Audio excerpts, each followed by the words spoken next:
shifting identity with Web 3.0, attracting mobile-first consumers and reducing packaging emissions.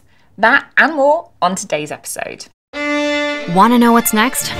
For over 2 decades, we've led the world's most influential brands to create the right products at the right time for tomorrow's consumer. This is WGSN's Client Questions Answered. Hello and welcome to the show where our experts from around the globe unpack your biggest challenges. I'm Carla Bizarci, President and CEO at WGSN. Let's get started. Our first question comes from a client asking, how will identity shift with the rise of Web 3.0? Let's head to New York to hear from our tech trend researcher, Maxine Apolito. Over to her now. In the physical world, identity is an integral part of a well-functioning society, and so will be the case for Web3. But the formation of identity will shift. Our digital identity arises organically, using our personal information and the data created by the individual actions they take part in.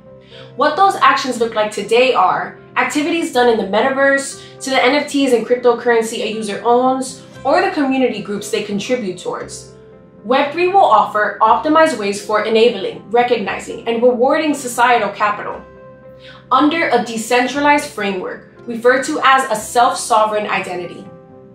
No longer will identity be deemed by websites or social media accounts, but rather by the individual actions they contribute towards, a blend of creative, professional, and personal experiences that can be traceable, tamper-evident, and globally unique.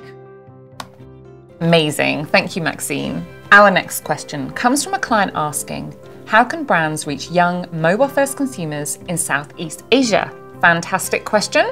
Let's pass this one over to Jess Tang, WGSN Senior Consultant for APAC, based in Singapore. Over to you, Jess. We want to highlight a few key insights how brands are capturing the digitally savvy customer in Southeast Asia. First off, we're seeing brands having shortened product life cycles, launching micro campaigns, more bite-sized campaigns, weekly or bi-weekly. We also see a very creative mix of digital content from shoppertainment to viral TikTok trends. And also we're seeing a rise of hyper-personalized brand-customer relationships, particularly on private messaging channels and apps. It's very interesting to track all these evolution of customer journeys in Southeast Asia along the acceleration of digital. Brilliant, thanks Jess. Our final question for today comes from a client asking, there's so much focus on carbon emissions currently.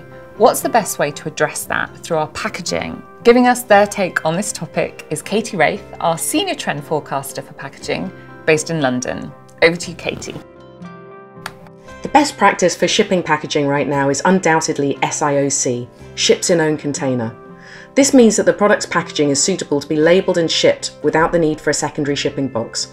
Just this one step cuts down on e-commerce packaging waste by around 40%. If you can't achieve SIOC right now, make sure that your shipping boxes are right sized to fit the contents. Oversized boxes mean more material waste and more unnecessary delivery journeys, which has real environmental impact. We estimate that this issue alone results in up to 3.4 million tonnes of avoidable CO2 annually. And finally, if you do need to use packing filler, always opt for fibre-based options as they have low environmental impact, biodegrade quickly and are easily recyclable. Great stuff, thanks Katie.